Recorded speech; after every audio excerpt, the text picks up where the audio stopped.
Takže aká je dnešná téma? No dneska budeme riešiť tému, že ako sa nechať vyhodiť s odstupným kvôli svojmu zdravotnému stavu. Pretože sa stáva, že človeku sa zhorší zdravotný stav, nemôže ďalej vykonať svoju prácu a zamestnávateľ ho presvedčí, aby zamestnanec dal výpoveď, ale to potom spôsobí, že zamestnanec stráca právo na odstupné, nárok na odstupné. Hej? Ale ešte predtým, než začneme, chcem túto všetkým povedať, že aby mi nepísali na môj súkromný TikTok, súkromný Instagram, súkromný Facebook, súkromný mail, ale aby písali na Facebook a Instagram účtu Pracujúca chudoba, lebo iba tam odpovedám na takéto pracovnoprávne otázky. Na súkromných účtoch odpovedám na súkromné veci a tam na tieto veci neodpovedám. Chodí tých vecí veľa na všetky kanály, je to neúnosné, takže prosím vás, ak niečo chcete, tak táde to, alebo cez stránku Pracujúca chudoba.sk. No a teraz poďme v tej téme. Čiže stane sa ti, že sa ti natoľko poškodí zdravie, že už naozaj vieš, že ty tú robotu vlastne po zdravotnej stránke zvládať nedokážeš a potrebuješ potvrdenie od lekára, ktorý toto potvrdí. To je prvý krok, že získať toto potvrdenie. Ako to potvrdenie vyzerá? To potvrdenie sa volá lekársky posudok. Čiže nie je to žiadna lekárska správa, nie je to žiadne odporúčanie, nie je to žiadny nález, nie je to žiadna diagnóza. Volá sa to lekársky posudok, no je to má názov lekársky posudok. Takže treba prísť za lekárom, za ktorým, za svojím ošetrujúcim, presne. Takže to nemusí byť všeobecný, ale aj odborný lekár, špecialista, napríklad neurolog. Hej, teraz som mal typka, ktorému trpli ruky z roboty, hej, a potreboval takýto posudok. Takže ide za svojím neurologom, lebo neurolog pozná jeho zdravotný stav a rieši ho celý čas. No. Takže zamestnanec príde za týmto lekárom a vypýta si lekársky posudok. Obvykle sa stane, že lekár povie, ja nie som posudkový lekár, ja nevydávam takéto posudky, tam treba toho lekára zastaviť, lebo oni tomu nerozumejú z hľadiska pracovnoprávnych súvislostí, tí lekári. Takže treba toho lekára zastaviť a povedať mu, že ale ja nežiadam posudok pre účely sociálnej poisťovne na účel invalidného dôchodku pre jeho priznanie. To robia posudkoví lekári, títo posudzujú zdravotný stav pre účely invalidity, ale my sme tam nedošli nechať sa posúdiť, či mám nárok na invalidný dôchodok. My sme tam došli pre lekársky posudok, že či som od ošetrujúceho lekára na iné veci. Presne, ktorý pozná môj zdravotný stav na pracovnoprávne účely. To je proste úplne niečo iné. A treba tam potom ukázať takémuto lekárovi paragraf 16 zákona o zdravotnej starostlivosti. To je zákon 576/2004. No a tento paragraf jasne hovorí, že poskytovateľ zdravotnej starostlivosti je vydať takýto lekársky posudok pacientovi, ak o neho požiada. Takže ty, keď o neho požiadaš, tak to máš vydať. Lekári s tým ale majú problém, pretože to nemá predpísanú formu tento lekársky posudok. Nemajú na to tlačivo. Nemajú na to tlačivo. On to je vlastne forma voľného listu. Má sa to nazvať lekársky posudok, má tam byť údaj o pacientovi, má tam byť údaj o zamestnávateľi, má tam byť pracovná pozícia, má tam byť údaj o tom poskytovateľi zdravotnej starostlivosti a majú tam byť nejaké dve vetičky, ktoré si za chvíľu povieme a malo by tam byť aj poučenie o odvolaní, tak by mal vyzerať ten lekársky posudok. Hej. No. Takže teraz my si vypýtame lekársky posudok, presvedčíme lekára, že nám ho má vydať a povieme mu, že aké dve vety tam má napísať.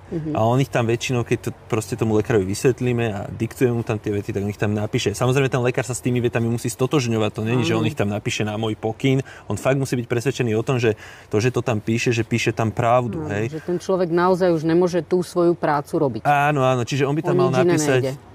Áno, presne. Čiže on by tam mal napísať, že pacient vzhľadom na svoj zdravotný stav dlhodobo strátil spôsobilosť vykonávať doterajšiu prácu. Toto, keď lekár povie, tak je to pre zamestnávateľa signál, že už mu túto prácu nemôže prideľovať. Ešte ja radím napísať tam ešte jednu vetu a to je, že veta, ktorá hovorí, že pacient nemôže ďalej vykonávať prácu alebo uvedenú prácu bez vážneho ohrozenia svojho zdravia. Takže máme tam tieto dve vetičky. A čo s tým posudkom teraz ideme urobiť? Teraz ho musíme zamestnávateľovi doručiť, hej?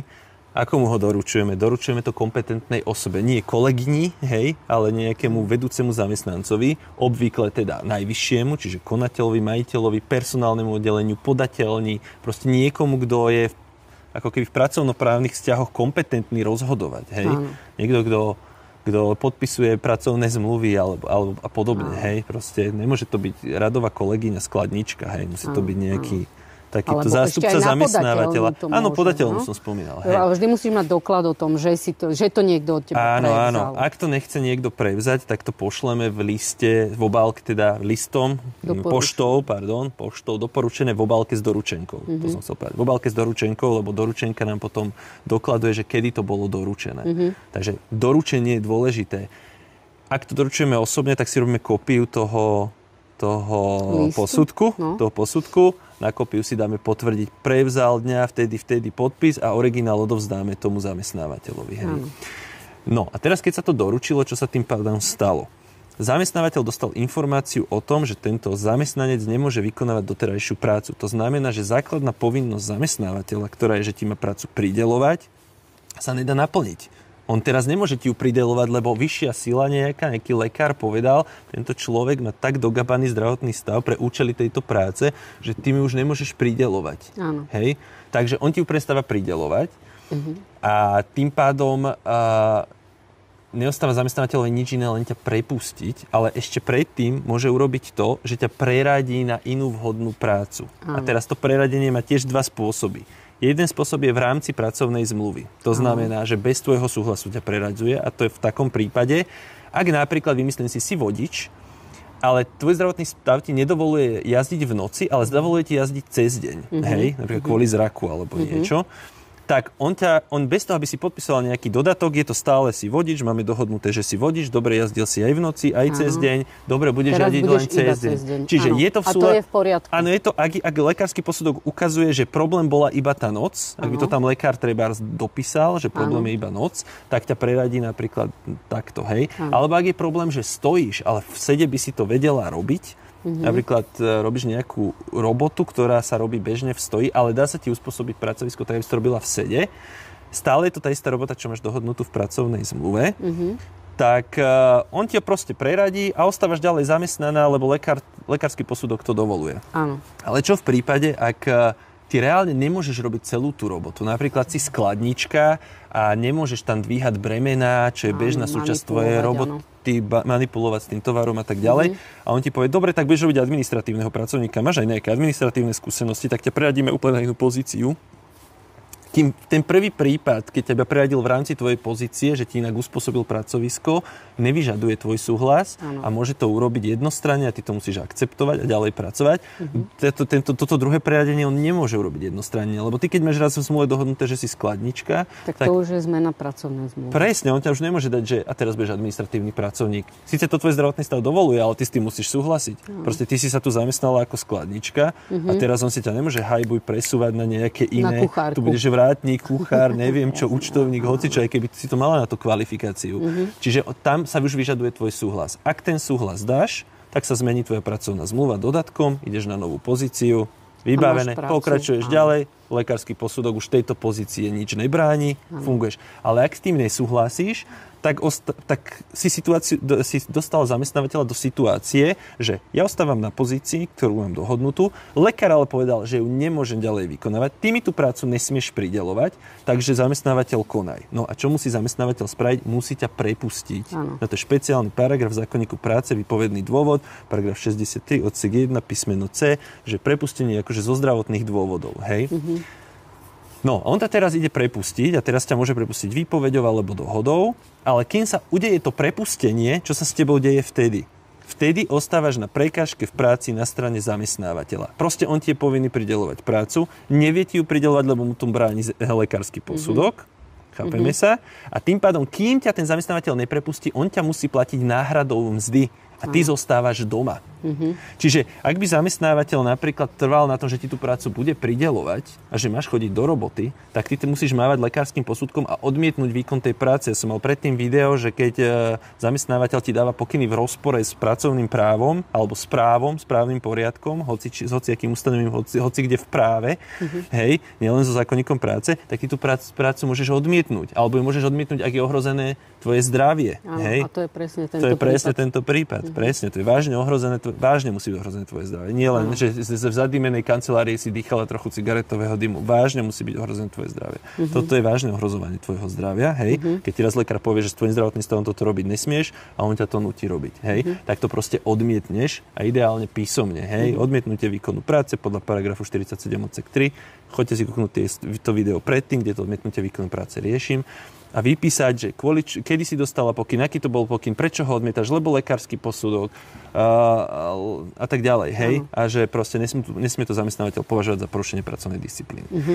Čiže treba to odmietnúť a trvať na tom odmietnutí a nerobiť s dogabaným zdravotným stavom. No a teraz je otázka, že keď ťa ten zamestnávateľ ide prepúšťať, že ako? Tak on ťa môže prepustiť buď výpoveďou, alebo dohodou. Hej? V žiadnom prípade sa ten zamestnanec nesmie nechať nabulíkať, že on dá tú výpoveď. Lebo to zamestnávateľ robí, však si napíš výpoveď. Áno. Nenapíšem si výpoveď. Ja mám všetky karty v rukách. Ja mám lekársky posudok, ktorý ti zakazuje mi prácu prideľovať. Hej, hovorí, že som stratil dlhodobo spôsobilosť na výkon doterajšej práce. To je prvá vec, čo mám. A ty ma musíš platiť, kým ma neprepustíš, takže tebe utekajú peniaze, takže kým ty budeš váhať, či mi dáš výpoveď alebo dohodu o skončení, tak si váhaj, však ja som platený. A on je zamestnávateľ je týmto tlačený do kúta nejak konať. Takže hlavne zamestnanec sa nesmie nechať zvyklať a podpísať si sám výpoveď, akože sám si ju podať, hej? Alebo dohodu. No dohode sa ešte dostaneme. Takže to, čo ten zamestnávateľ musí dať, je výpoveď zo zdravotných dôvodov. To znamená, papier sa volá výpoveď, výpovedný dôvod sú zdravotné dôvody na základe lekárskeho posudku a tak ďalej. A vtedy zamestnancovi plynie výpovedná doba, podľa toho, jak dlho tam bol zamestnaný, od 1 do 3 mesiacov, hej, do roka, keď si bola zamestnaná, tak máš tam jednomesačnú výpovednú dobu. Myslím, že do 5 rokov je dvojmesačná, nad 5 je trojmesačná. Není som si istý teraz, mám pocit, že je to takto. Treba sa pozrieť, to si skoro žiadny pracovnoprávny advokát nepamätá tieto výpovedné doby, ani čiastky odstupného, vždycky sa všetci pozerajú do zákona, treba sa pozrieť.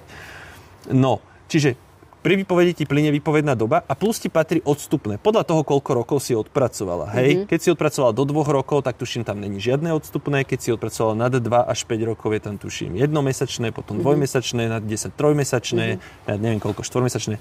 Tak sa mi to mári, treba sa pozrieť. Takže sa ti zráta výpovedná doba, si zober, že ťa vyhodí, nesmie ťa zamestnávať, tak ty máš nesmie ťa zamestnávať, takže ty máš 2 mesiace výpovednú dobu, za tú ťa musí platiť. A plus ti potom musí dať ešte aj odstupné. Hej? Si treba zrátať, že čo dostaneš, keď pôjdeš výpovedou. Výpovedná doba plus odstupné. Aj na stránke Pracujúca chudoba, keď si človek tam klikne, Pracujúca chudoba SK na webe, tak tam máme, že hneď na titulnej stránke máme také právne rady a tam je, že 5. alebo 6. bod, že odstupné a 5. alebo 6. bod výpovedná doba. Jedno z toho je výpovedná doba, jedno odstupné, takže tam si to človek môže pozrieť. Nemusí to hľadať v zákone. No, takže výpoveď je toto.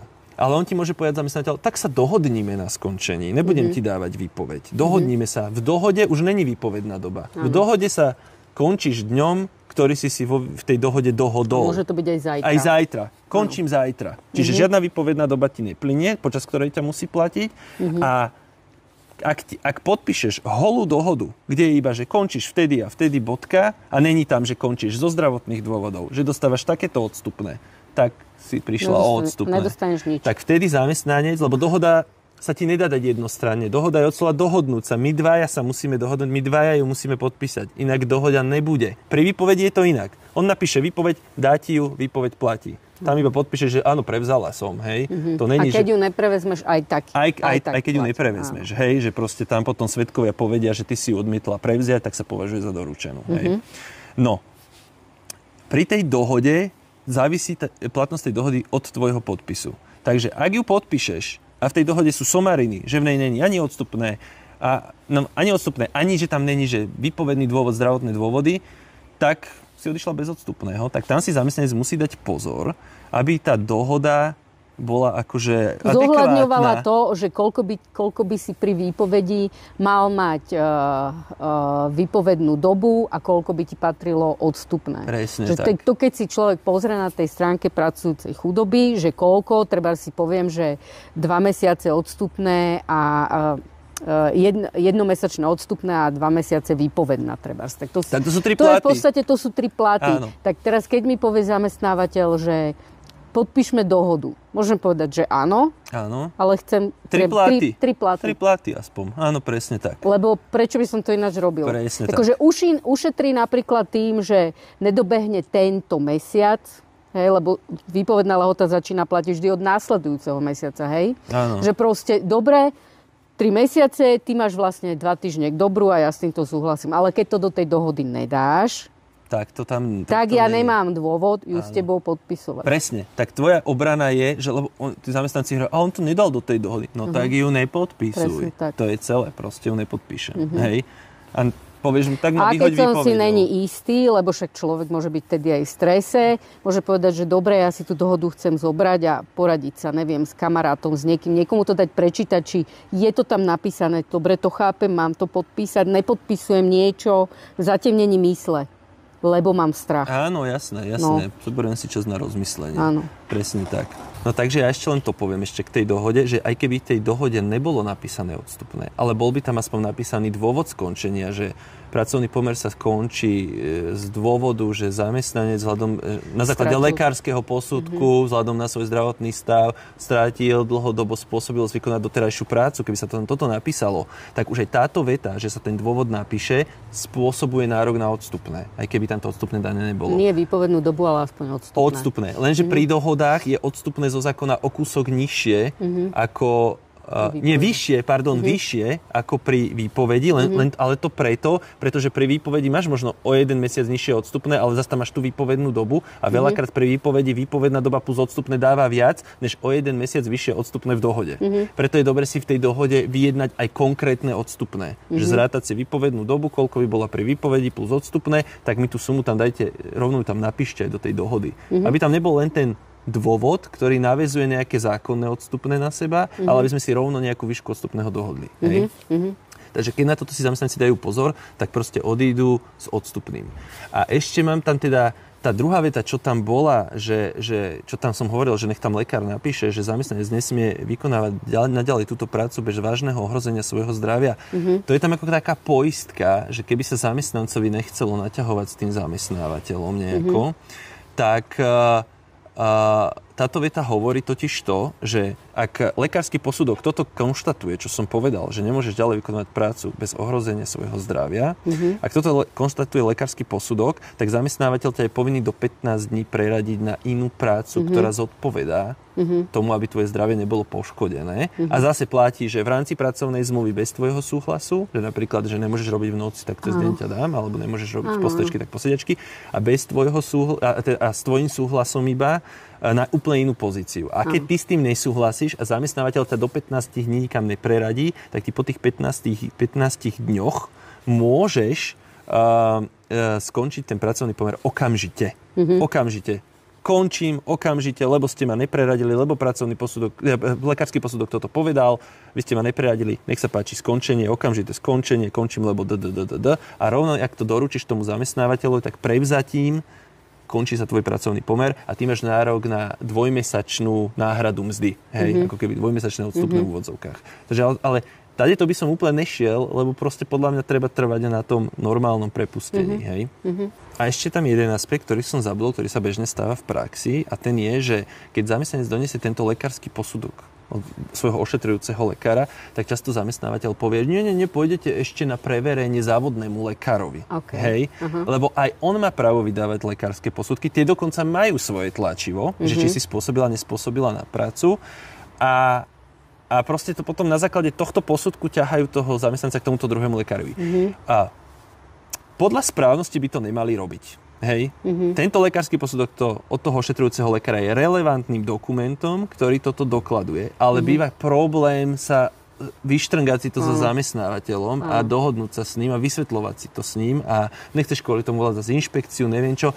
Tak ale akože málo kedy sa stane podľa mňa, že ten... No to chcem povedať, že tak ja radím, tak choďte tomu závodnému, lebo ten závodný tiež nič iné neurobí, iba si zoberie všetky podklady. Nezobere si zase on na krk. Presne. Problém. Nezobere si na triko, že ty máš naozaj poškodené nervy alebo nejaký neurologický problém a on ťa pošle do výroby, hej? Áno. Že keď už raz jeden lekár naozaj legitímne skonštatuje, že si stratila tú spôsobilosť na výkon doterajšej práce, lebo naozaj tvoj zdravotný stav po všetkých vyšetreniach to ukazuje, tak ten závodný lekár, ja som ešte nezažil, že by to otočil. Ak by to otočil, máme dva rozporné, no neviem, čo by sme potom robili úplne, hej, tak by sme hľadali možno tretí posudok. Ale ja väčšinou tým zamestnancom hovorím, dobre, choďte tomu závodnému. Hej, proste ukážte mu všetku dokumentáciu, vysvetlite mu, aký máte zdravotný stav a on väčšinou, no ja som zatiaľ zažil, že vždy potvrdia ten zdravotný stav. No a potom zamestnávateľ zase koná, tak jak sme povedali. Má lekársky posudok, ktorý mu bráni prideľovať prácu a ide sa celý ten kolobeh, čo som hovoril. Jediné, čo poviem ešte na záver je, že spracoval som k tomuto kompletný článok Urobil som aj kvázi taký vzorový lekársky posudok pre tých lekárov, lebo oni proste fakt to nevedia písať, tak ľudia si to väčšinou stiahujú a nosia im to. Takže v tom článku je odkaz na ten lekársky posudok. Takže popisok k videu je link na ten článok, kde všetko, čo som tu teraz povedal, je veľmi lopatistický, až tak detsky vysvetlené, že ako to funguje. Takže ak máte tento problém, čo ja sa potýkam, aspoň raz za týždeň mi niekto píše s týmto problémom, tak ste dostali práve návod, že ako postupovať.